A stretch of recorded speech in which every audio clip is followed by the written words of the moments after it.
എന്താ ഒരു കുട്ടി ഒറ്റ കച്ചവടം ചെയ്യണ്ടല്ലോ പോയാൽ എന്തെങ്കിലും വാങ്ങി. എന്റെ മോളെ ഒറ്റയ്ക്ക് കച്ചവടം കൂടെ വേറെ ഇല്ലേ? ഏട്ടനൊന്നുമില്ലേ? അല്ല, ഞാനിത് അച്ഛനെ ബുദ്ധിമുട്ടിക്കണ്ടല്ലോ ചിട്ടിക്ക് സ്കൂളിലേക്കുള്ള ബുക്കും ബാഗും ഒക്കെ വാങ്ങാനുള്ളതല്ലേ, അപ്പൊ അതിനായിട്ട് തുടങ്ങിയതാണ്. എന്നാ ഒരു പോസ്റ്റ് ഒരു ഓളക്സ് 5 ഉറുപ്പല്ലേ? എന്നാ ഒരു പോസ്റ്റ് ഒന്നും കൊണ്ടാ ഒരു ഓളക്സ് എടുത്തോ. പിന്നെ എത്രയാണ്? 10.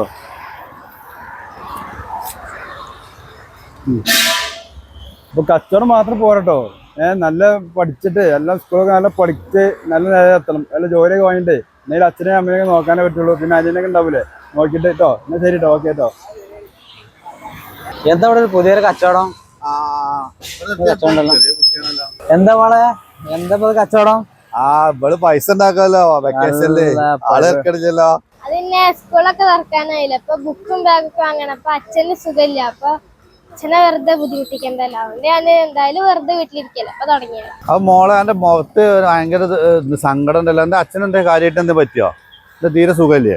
അച്ഛനിപ്പോ തീരെ സുഖമില്ലേ, ജോലിക്കൊന്നും വാങ്ങാൻ പറ്റില്ല. നിങ്ങൾക്ക് എന്താ വേണ്ടത്? എന്നാ ഈ ഒരു 10 മുട്ട കാണിച്ചാ. ഏതായാലും പേരില് കുട്ടികളുണ്ട്. ഇതൊരു 5 തന്നാളാ.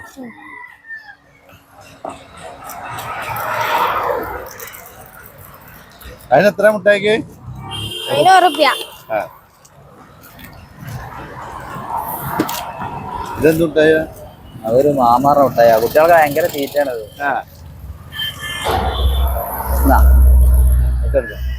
അങ്ങനത്തെ പൈസ അച്ഛൻ വാങ്ങരുത് പറഞ്ഞോളൂ. നല്ല കുട്ടിയാണല്ലോ.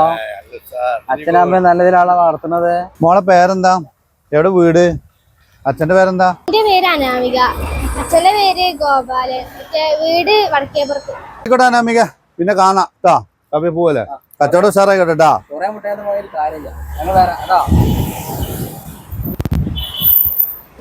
ഇവിടെ എവിടെയാണ് അവല അവളെ വീട്? അവിടെ ഒരാള് നിൽക്കും, ഇവിടെ ഒരാളുണ്ടല്ലോ. സുഖമില്ലാതാ ഗോപാലേട്ടന്റെ വീട് ഏതാ? എന്താ ഗോപാലേട്ടന്റെ വീടാ? പൊള്ളലേറ്റാ ഗോപാലിന്റെ വീടാ. ഈ ഇവിടുന്ന് നടന്നിട്ട് അടുത്തുള്ള ഓടിട്ട വീടാ. എല്ലാ വീട്ടിലും 2-3 വണ്ടി ആയില്ലേ. അവളെ മുട്ടായിക്കുപ്പൊക്കെ ഇവിടെ എടുത്ത് വെച്ചിട്ടുണ്ടല്ലോ. നിങ്ങളല്ലേ ഗോപാലേട്ടൻ? അവിടെ ഓടുമ്പോ കച്ചവടം ചെയ്തതിന് അനാമിക നിങ്ങളെ മോളല്ലേ? നിങ്ങളിപ്പോ എവിടുന്നാണാവോ? ഇവിടെ കാണാത്ത ഒരാളാണല്ലോ, എന്തേ പോന്നോന്നാവോ? ഞങ്ങൾ അതിലെ പോയപ്പേ നിങ്ങളെ മോളവിടെ കച്ചവടം ചെയ്യണ കണ്ടീനു. അപ്പൊ അങ്ങനെ അന്വേഷിച്ചു വന്നതാണ്. ഇന്നവിടെ കണ്ടതുമില്ല. നിങ്ങൾ പോയിട്ടില്ല. എന്താ പറ്റിയപ്പോ? ആൾക്കാർക്ക് നല്ല ദമ്മും ലൈറ്റും കാര്യങ്ങളൊക്കെ വേണം. അതുകൊണ്ട് ഇപ്പൊ നമ്മളെ ദമ്മാണ് ഇല്ലാണ്ടായി. ഒരു വെടിക്കെട്ടാപ്പാട് പറ്റിയ സംഭവമാണിത്. കുറെ കൂടുതലാർക്ക് ഇറച്ചി കഷ്ണങ്ങളായി തുനിപ്പിച്ച് പോയി. അതിൽ 1-2 ആൾക്കാർ ബാക്കിയായി.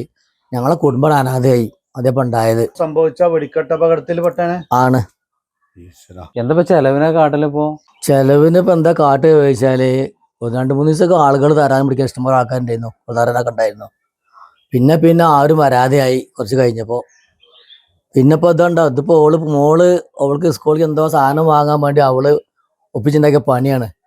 അതുകൊണ്ട് ഇപ്പൊ നമ്മളതും കുറെ കണ്ട് കഴിഞ്ഞു പോകുന്നുണ്ട്. അല്ലാതെ വേറെ ഒരു രക്ഷയില്ല.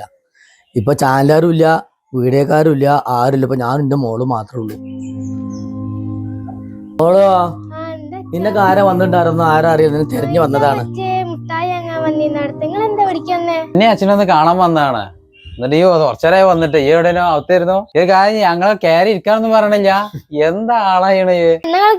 ഞങ്ങൾ കയറണമൊന്നുമില്ല. ഈ ഒരു കാര്യം ചെയ്യാൻ എനിക്കുള്ള സ്കൂളിലുള്ള ബുക്കും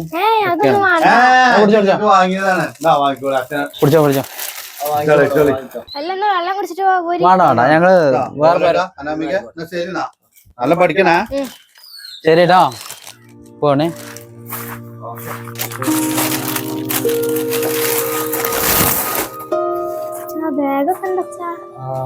ഉണ്ടല്ലോ, ഒരുപാടുണ്ടല്ലേ. ആദ്യം എല്ലാവരും ഉണ്ടാവും, ചാനലും പേപ്പറും മന്ത്രിമാരും മെമ്പർമാരും. പിന്നെ എല്ലാം കഴിഞ്ഞാൽ എല്ലാവരും കണക്കാ. പിന്നെ ഒന്നുമില്ല.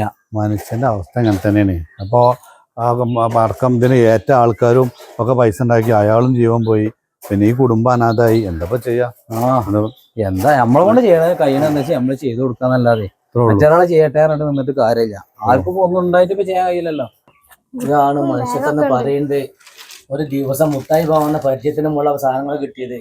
വീഡിയോക്കാരൊക്കെ വന്ന് എടുത്ത് പോയി എന്നല്ലാതെ എന്തെങ്കിലും സഹായം നമുക്ക് കിട്ടിയ മോളെ കിട്ടിയിട്ടില്ല. ഇപ്പൊ ആ മുട്ടായി കണ്ട് വന്നു, അവര് വാങ്ങിച്ചു വന്നു, ഒരു വീട് അന്വേഷിച്ച് വന്നു, നമുക്ക് സാധനം എത്തിച്ചു തന്നു. ഇതൊക്കെയാണ് മനുഷ്യത്വം എന്ന് പറയുന്നത്.